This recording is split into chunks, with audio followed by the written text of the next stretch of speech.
Back home, the war had touched everyone.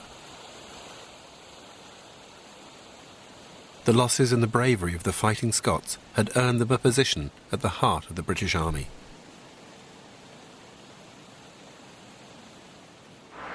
Only 20 years later, Britain would come calling once again. He left his kilt and sporting, and off he went to warring, his red tooty-ooty-ooty-ay. And when swinging into action, he's the centre of attraction, he's the pride of bonny Scotland, so they say. But could Scotland's soldiers continue to be both British and Scottish? Were they in danger of losing their own hard-won identity? Just weeks into the war, it certainly might have seemed so. The kilt was no longer to be worn into battle. The War Officer laid down that henceforth the Highlanders would fight in battle dress. Because they got the dress code? The dress code. And that's right. This caused consternation in Highland circles. The Highland Societies sent a delegation down to London to try and persuade the authorities to change their minds, but to little effect. In fact, the 5th Gordon Highlanders actually burnt a kilt on their parade ground as a mark of protest against this attack on the Highlanders' traditional dress. Scots served on every front, but it's the 51st Highland Division who more than anyone took Scotland's image and personality into the war. The entire division was captured by Rommel as the Highlanders covered the British retreat from France. Within 2 years, the 51st had reformed and prepared to face Rommel again in North Africa. The new division was commanded from June 1941 by Major General Douglas Wimberley. Wimberley was a passionate Highlander. He was known as Tartan Tam to his soldiers.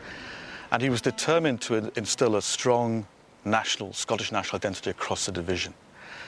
So they weren't just volunteers. I mean, these were conscripts as well. So absolutely, absolutely. So, and it was important to him that it was a Scottish. It was very important to him that it had this very strong Scottish esprit de corps. Why would that be?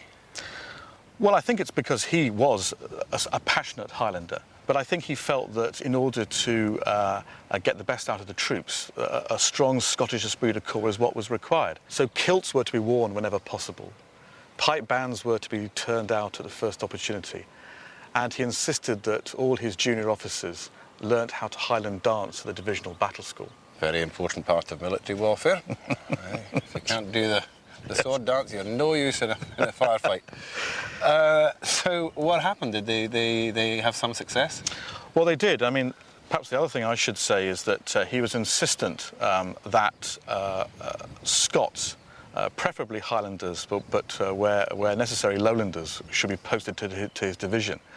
And he was indefatigable in poaching Scots from other units and formations in order to keep that strong ethnic recruitment profile. It's getting a bit I'm Scottish, and this is a bit embarrassing, this kind of constant painting the army tartan, but it went on. It went on. And what happened in El Alamein? Well, the new division's baptism of fire was at El Alamein. Montgomery chose the division to be one of the spearhead divisions for the assault.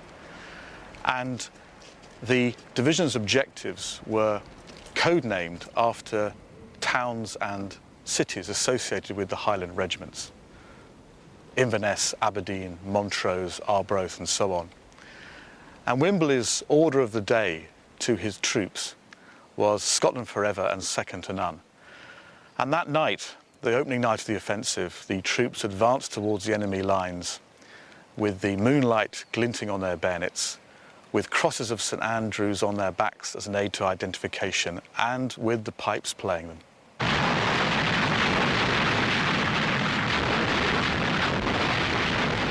The stirring deeds of the Highland Division at El Alamein, received widespread praise. And there was a great deal of adulation in the newspapers and on radio. Indeed, such was the adulation that there were letters in the Welsh press complaining about Scotsmania on the BBC. Well, the Welsh got cross with it. They did. The BBC is at it again. What is all this blether about the Scots regiments that is continually given out by the so-called British Broadcasting Corporation? 3 nights in succession, we have had drummed into our ears something about either one or other of these regiments, as though they alone constituted the cream of the British and Empire fighting forces on the field of battle. The enthusiasm of the crowd boiled over anew as the distant rumble of transport grew to a roar, which was to finally merge with the triumphant skirl of the pipes, the glorious 51st Highlanders. Now, whenever we've got Scots and Highlanders in battle, inevitably this image of, kilts and tartan, and that was banned at the beginning of the war, but the imagery creeps in during the course of it with the Cross of St Andrew and what have you. How far did that extend? Well, it even extends to Englishmen. Although he hailed from an old Oxfordshire family, Mad Jack Churchill led his commandos into battle, playing the March of the Cameron Men on his bagpipes, and then storming ashore with his claymore. He's from Oxfordshire. He was. They're sort of slightly getting in there, isn't it? How to tackle a bloke with your bare hands. Knock him out, spoil his prospects and pinch his weapon. And his gold watch too, if he's got one. Mad Jack Churchill belonged to the Commandos, a new breed of British soldier with a special tie to the Scottish Highlands. First established in 1940, the Commandos were all volunteers, elite troops designed to travel light and hit hard. A basic training centre was established at Achnacarry House. This is the home of the Camerons of Lochiel, who, of course, he was one of the leading supporters of Bonnie Prince Charlie in the 45. And it's interesting that in 1943 there was a fire at Achnacarry House, which did quite a bit of damage. And the Cameron family rather wryly commented this was the second time the British Army had burnt down their house, the first time being in 1746. From 1942, soldiers from all over Britain marched to the Highlands, the wild lands that 200 years earlier had given birth to the Jacobites. Bonnie, Scotland. It's a hell of a place, Steppy. It rains here too, twice every 5 minutes. Well, the 7 miles soon went by and we marched into Achnacarry camp. It's a bit of a shocker, that name, if you don't happen to be Scots.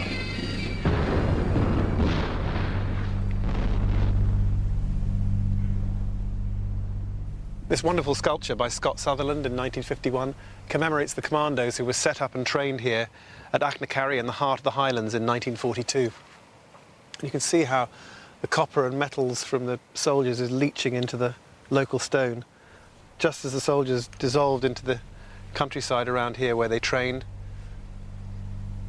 Once again, that bond between the soldiers and the landscape that goes right back to when the clansmen and the warriors came out of the Scottish Highlands 2 centuries ago.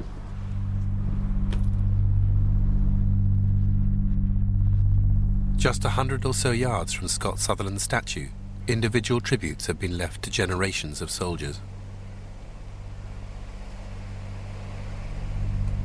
You look at all the wartime dates, 1942 and 43, and then suddenly you see Iraq and Afghanistan.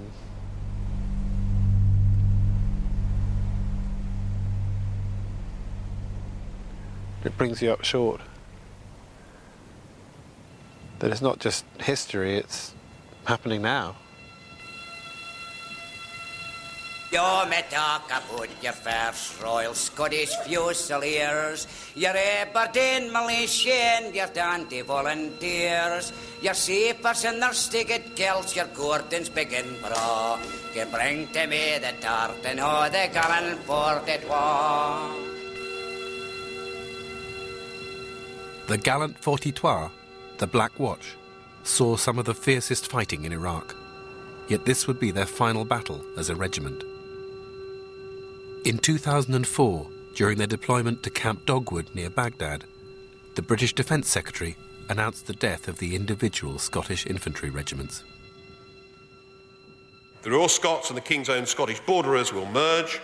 This and the other 4 battalions, including the Black Watch, will become part of a new large regiment to be called the Royal Regiment of Scotland. While I'm flinging footsteps are trampling the heat in the march of the camel. For centuries, recruits had been attracted to the traditions and romance of the individual Scottish regiments.